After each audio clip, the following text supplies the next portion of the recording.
Welcome to the Two Disabled Dudes podcast. We believe life is about how we react.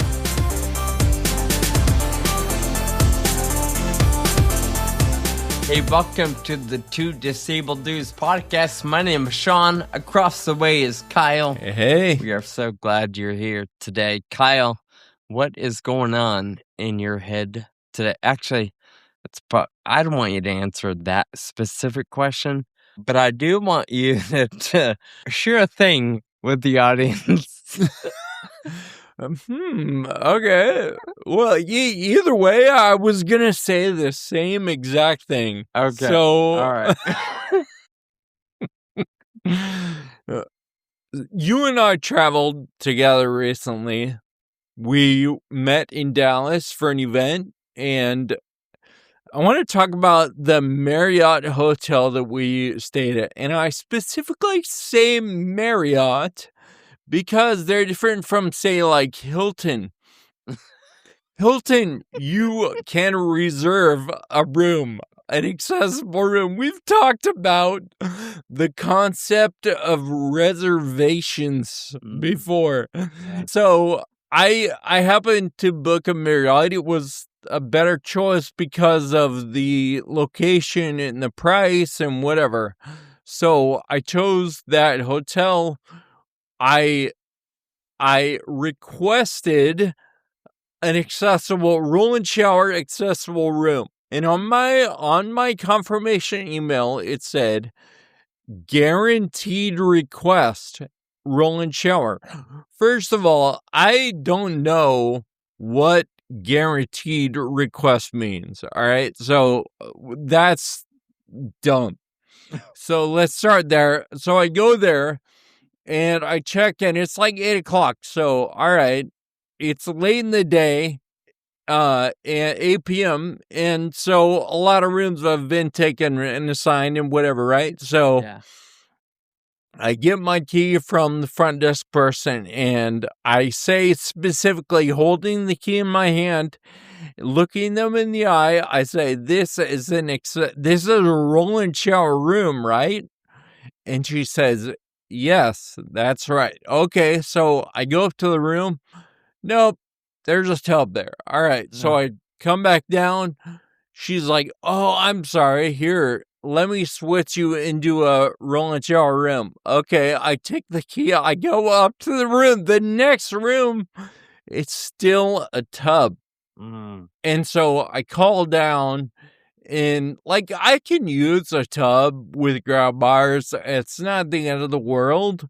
But I said, hey, what happened to the roll and shower room that I requested? She literally said, I don't know. And she said, I think your reservation may have been transferred or something.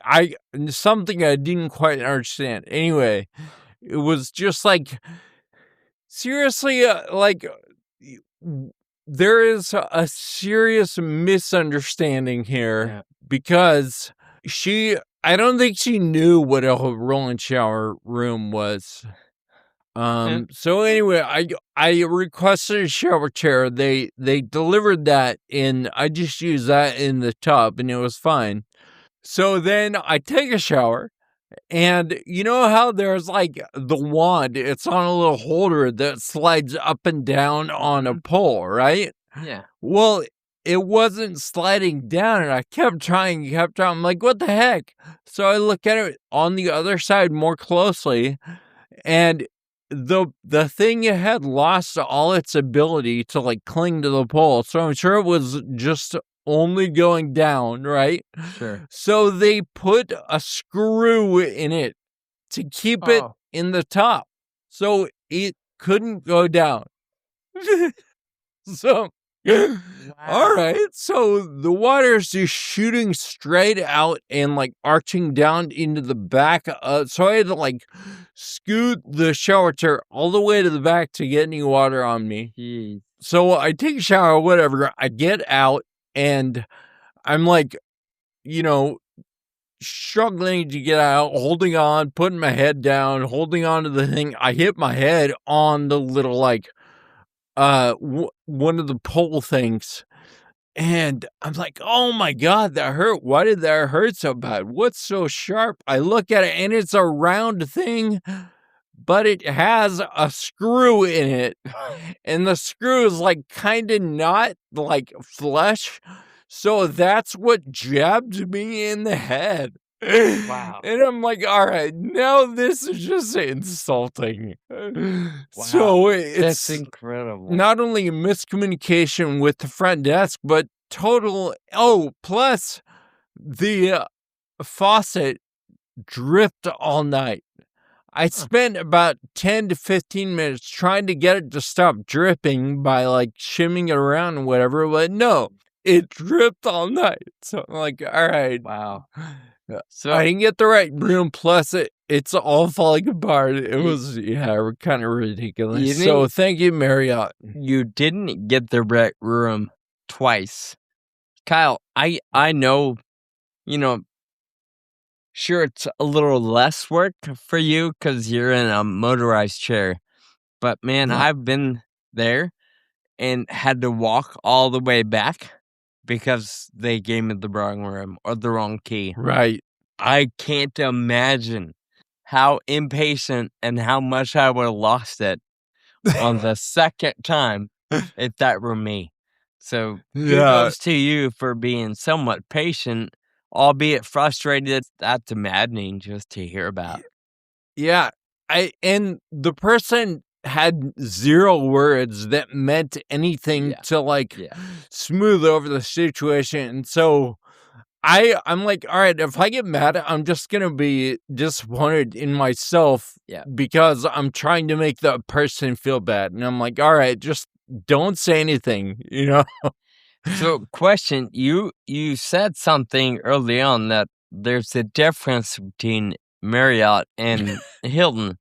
Are you suggesting that Hilton is pretty consistent at guaranteeing an accessible I room in your I experience? think in my experience, yeah, I actually can't think of an instance where it wasn't there when Yeah. because it says reservation. It doesn't say guaranteed request, whatever that means. Well, Sean, this is something we talk about a lot, and we could go on for hours, I think, on this subject. But there's something I wanted to talk about today.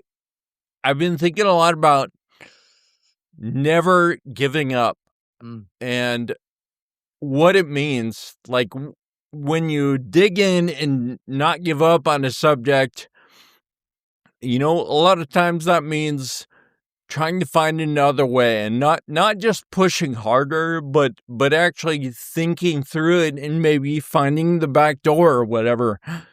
And this comes to mind because there's this new documentary that's coming out. Both of us are in it. It's called The Highest Road, and it documents our trip up the highest paved road in the world in India.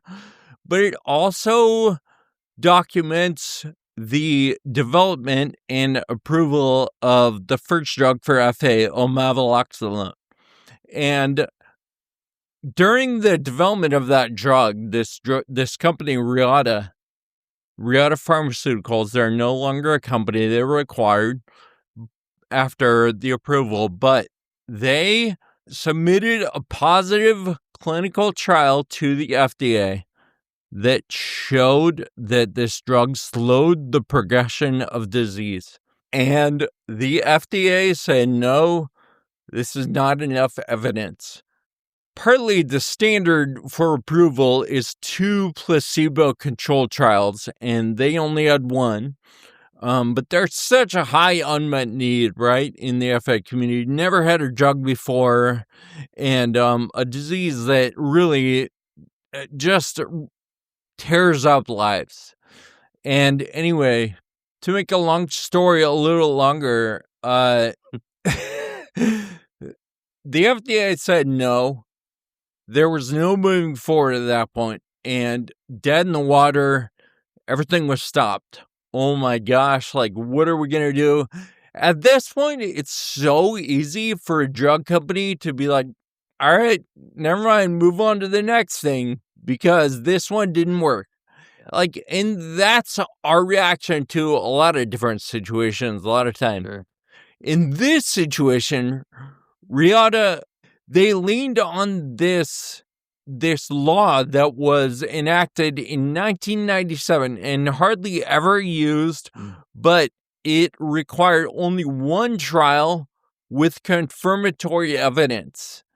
And their confirmatory evidence was the extension of the trial that they had ongoing. And they compared that to the natural history of FA so they could show that the drug was continuing to slow things down. Sure. At the same time, FARA put together a petition to RIATA and to the FDA that said, hey, give this a fair shot because here's all these signatures and stories of people whose lives have been changed irreparably by FA.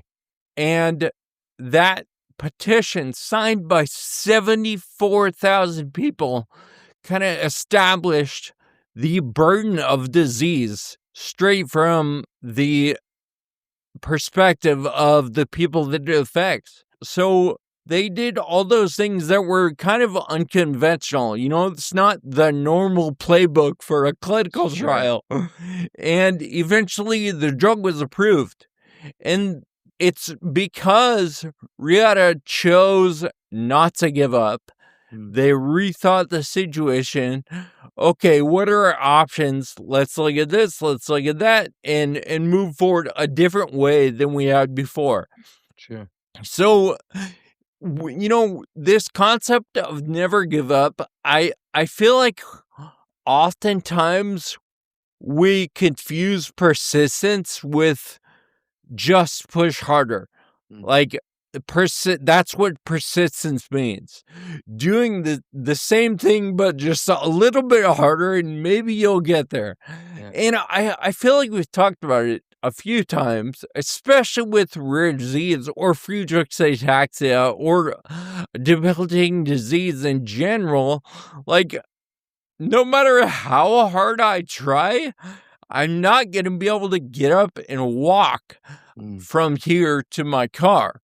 Sure. You know, I have to do something different, like get in my wheelchair that most people don't have to do, but that's what the situation calls for me.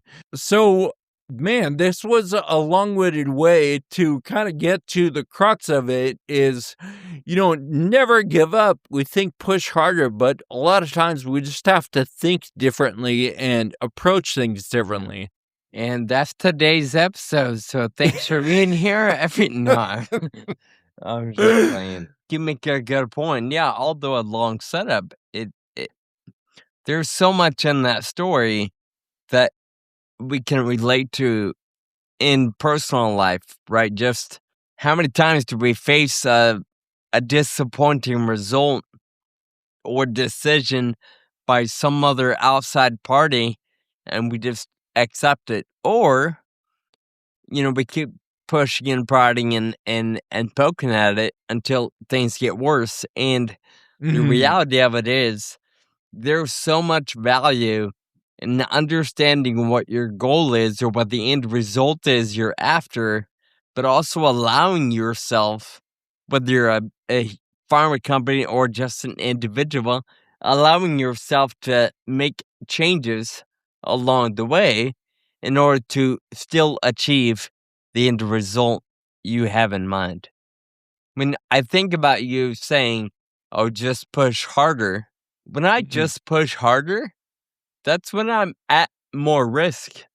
You know, I think just physically in the gym or out and about in the way I walk, or if I just push harder and not really listen to my body, that's when I pull a muscle or pinch something or tweak something that I don't want to deal with. Right. Yeah. I think of the situation at Riata. If they would have just kept pushing harder on what they had, you're right. I think you said something like they would have pissed somebody off, and then it really would have been a problem, right? And Yeah. yeah, I think of it like somebody in quicksand. You see that in movies a lot, right? The more they move and struggle, the more they sink into the sand and get stuck. But as soon as somebody throws them a rope or whatever else, Yeah. and does something different, they can get out of the sand. I don't know. Maybe there's a lot of different metaphors for it. Sure. So Sean, is there a time that you can think of where you pushed harder when you actually needed to pivot? I don't have a specific memory Mm-hmm. that comes to mind, but a simple surface level one that I do think about. My performance in the gym these days is way different than it was 5 or 10 years ago. Mm-hmm. It's certainly 20 years ago, but I was in college, right? My body isn't as strong or as flexible as it used to be, and it doesn't recover quickly either.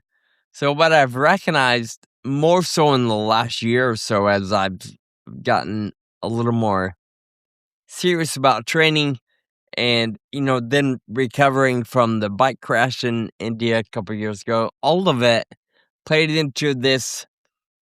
I still want to work out, but I don't want to make anything worse.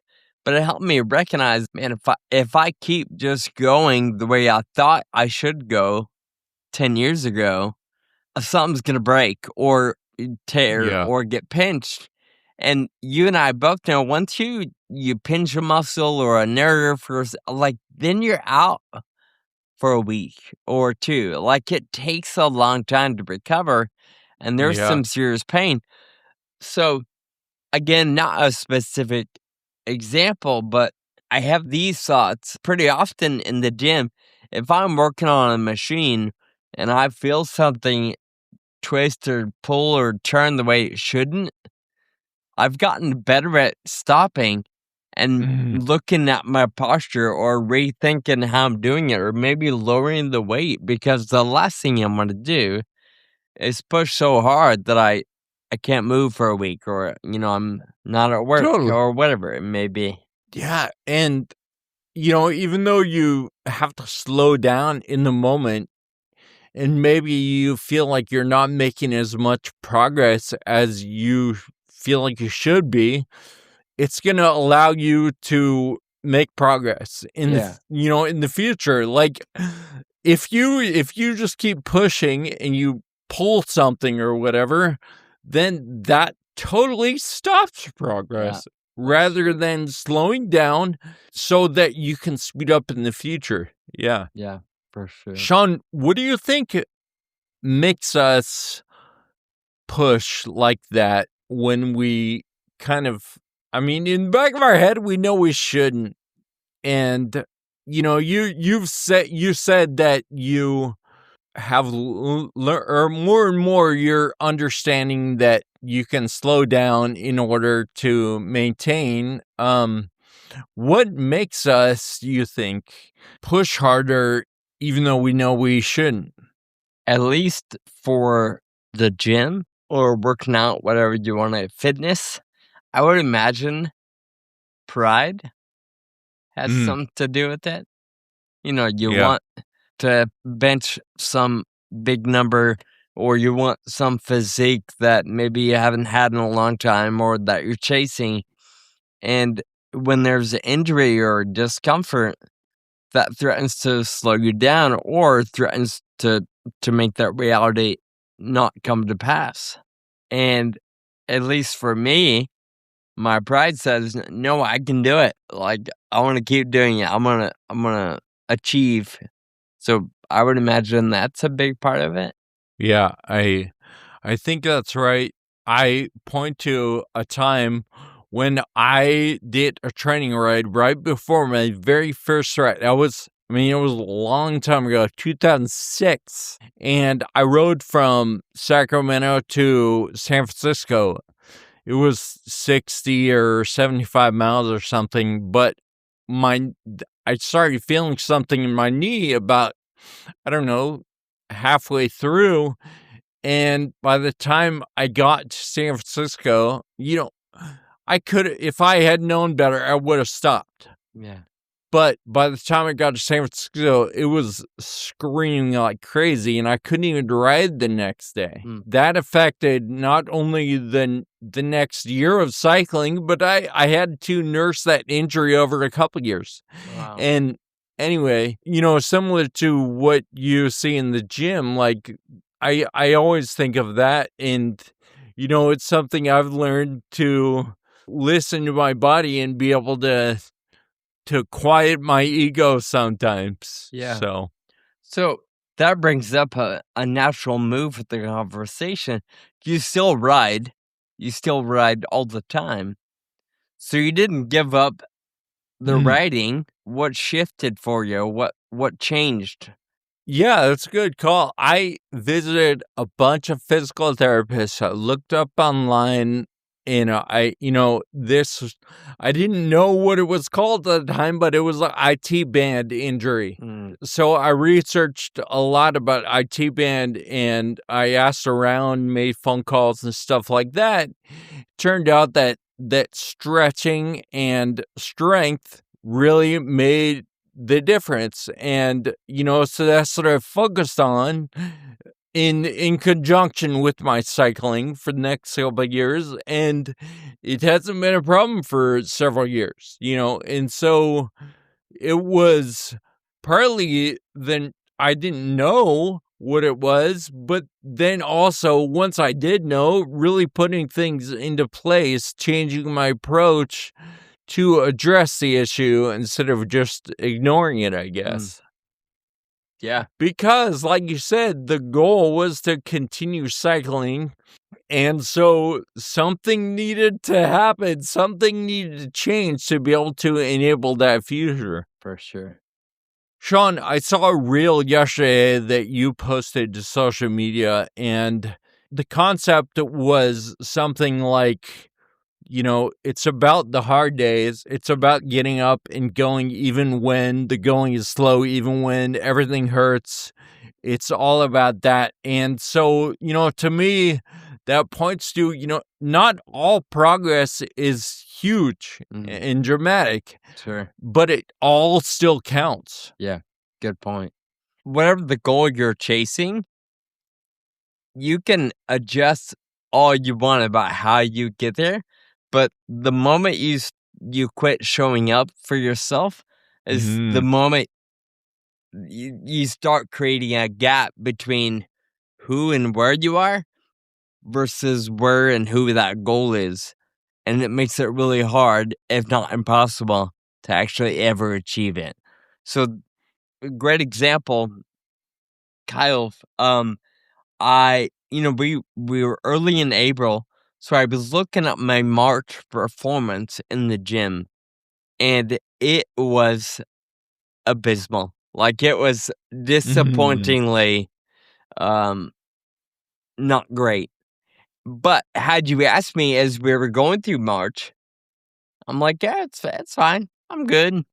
But looking back at, tracking it, I realized, oh, I actually, I skipped more days of working out than I actually went. And it should be the opposite way. Or at least I want it to be the opposite. So then I, realizing that my track record wasn't that great for the month of March, I did not want to go to the gym last night. I got home late. It's been a long week. But knowing that the days are ticking no matter what, I actually did a stress session here at my apartment and then walked over to my apartment complex gym. Like, part of the reason I don't go to the gym at times is because it's time consuming to drive over there, to do the whole thing, to move around the gym with the other people and equipment and blah, blah, blah. And then I realized it's Saturday night, so 9 o'clock. Nobody is going to be at the gym at my apartment. So I went and I did like a 40-minute workout, which Nice. Okay, it wasn't my best performance, but I still went. I still got some blood flowing, and it still pumped some iron. So Absolutely. I And it's not a big zero yeah, on your record, right? exactly. And it counts. Yeah. So, yeah. There are gonna Yeah, be I think times like that where you just have to maintain some level of consistency and not necessarily expect grandiose results or improvement every single time you go to the gym or whatever that thing is that's important for you.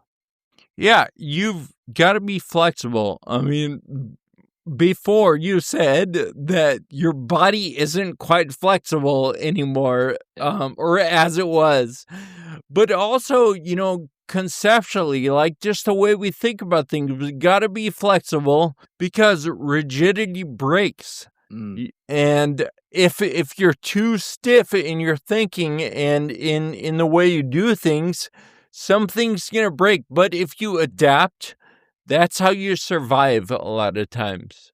that's maybe a stretch, but I think about how rigid the hotel has been with the wand in your Mm. shower. They screwed it in place, right?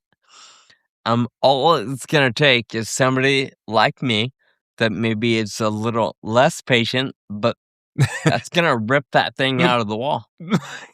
Or take a hammer and they're gonna have a bigger expense on their hand doing it that way. Yep. Because they didn't adapt. They didn't just buy a new. Why not just buy a new Yeah. piece instead of Or, sticking a screw in it? or let it keep sliding. I feel like every hotel I go to, if it has a slider, this it doesn't work. It doesn't stick Yeah. anymore. It's all the way down. But still, the wand, I can grab it and maneuver it however I want. That's good enough than screwing it to the bar where anyway, I digress. Yeah. So, Sean, a lot of the stuff that we're talking about is about holding on to things that we need to let go of, like Mm, maybe our ego. We talked about before that might be a blocker, or maybe a timeline. Maybe if you just shift the timeline a little bit, make it a little more adaptable, it'll fit the situation together. Um, Old identities, ooh. hanging on to our younger selves and pushing yourself in the gym, that's not going to get you anywhere if you think you should be able to perform like Yeah, you did in college. let me add to that one. Maybe it correlates a bit with pride and the ego. And it certainly, for me, brings up shame or feelings Mhm. of it. I've been talking about the gym, but in this case, I think about the change of life for me that, took place almost 20 years ago. There was a completely old identity in the Sean that I was pre Mhm. 2008. So when I think about some of the things that changed, so that there's some embarrassment there. There's maybe shame. I've come a long ways and I don't deal with that a whole lot today. But I can think of a time where I didn't wanna see anybody that knew me back then. Um, so Mhm. there's probably well, I would attach shame, pride, ego, that they all play a part maybe or cross paths at some level. Yep. Yep. So letting go of those things can help us For move sure. forward. Yeah, that thing you're holding on to might actually be the thing that's slowing you down or holding you back. Mhm. So, Sean, when we're up against challenges and roadblocks, there's a few things that I feel like we should ask ourselves. First of all, what am I actually trying to achieve? Because oftentimes it doesn't matter how we get there. Mm, Is my current approach working? Am I getting closer, or would something else work better? mm, Who can help me see what I can't see? mm, And I love that. I mean, I related to the two of us a little bit.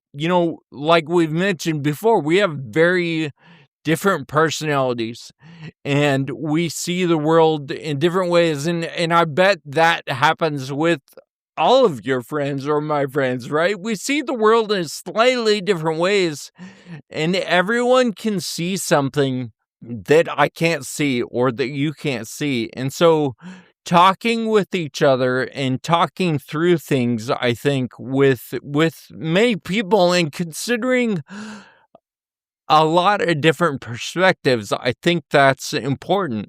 Yeah, I keep thinking about the world we live in today. When you surround yourself with people that only see and think the way you do, there's going to be some fallout. Like, that doesn't really help anybody. So I do like that question of who can I lean on to help me see a different perspective? But I also like the first one you mentioned. What am I actually trying to achieve? And when you can keep that goal in front of you and objectively sit back when you need to and try to identify different ways of getting to that goal or achieving. Like, there's rarely a reason to change the goal, but there's almost always a reason to have to change the path to that goal. Mm-hmm. Yeah. Those are great questions for anybody and everybody to ask themselves every now and then. Sean, this is a conversation that we're going to keep having for a long time in different ways. For now, I want to sum up this iteration with never give up doesn't mean just push harder and keep going. It means rethink it, reapproach it, and figure out a way to get through or around it. Never give up on the goal, but be willing to give up on the path. Be flexible. Persistence isn't about staying the same. It's about staying in the fight, no matter how many times you have to change how you fight. Yeah. Absolutely, Kyle. These are powerful things to keep in mind as we are all pursuing what's important to us. And like you said, we could talk about it forever, but I want to stop talking about it. So, as listeners know, we often end our episodes with a note of gratitude. We recognize the power gratitude has in helping keep us grounded. So, Kyle, who is your thank you note going to today? I want to say thank you to Riata Pharmaceuticals. I mentioned the story at the beginning, and clearly that's what I'm so grateful for. They didn't give up because it was the difference between not having a drug and having a drug and a treatment that works for our community. Yeah. And so it was not a small thing to not give up, and it had a huge, huge impact. Yeah, certainly. My thinking note today, I'm kind of stealing it from you. I'm saying thank you to my neighbors. Um, Brian Nice. and Cynthia, they moved in I don't know, a month or so after me, and they're a fantastic couple. They've got a young son. I would guess 11 or 12, and they're just really fantastic people. And although they haven't come in and cleaned my apartment yet, or make my bed, or any of the stories like yours, um, the wife cooks a lot, and she has twice come over to give me some of their extras. So, Oh, like, here's a bowl of this or that. So fab. that's incredibly nice. But last night I ran into him because we got home about the same time. And we probably stood in the parking lot for 20 minutes just talking. Oh, Which, yeah. I really appreciate hearing a little bit more about their story and their pursuits in life. So I'm saying thank you to just wonderful neighbors. Awesome. Love that. And thanks everybody for listening today. What you can do to honor this conversation is just think about some of the things that we've talked about and how they might apply in your own life. And hopefully these are concepts that we're bringing up that you might be able to think about and get through that next challenge, or at least think of it just a little bit differently to take you to the next step. So thanks for listening. Please go to our website, twodisableddudes.com. You can find the show notes for this episode and lots of other episodes as well at twodisableddudes.com. If you like this conversation and it brings value to your life, share it with a friend. It might be valuable to them as well. Until next time, keep living with urgency. Thank you for listening to the Two Disabled Dudes podcast. This show is possible with your support. Visit twodisableddudes.com to stay connected. Find us on Facebook and Instagram.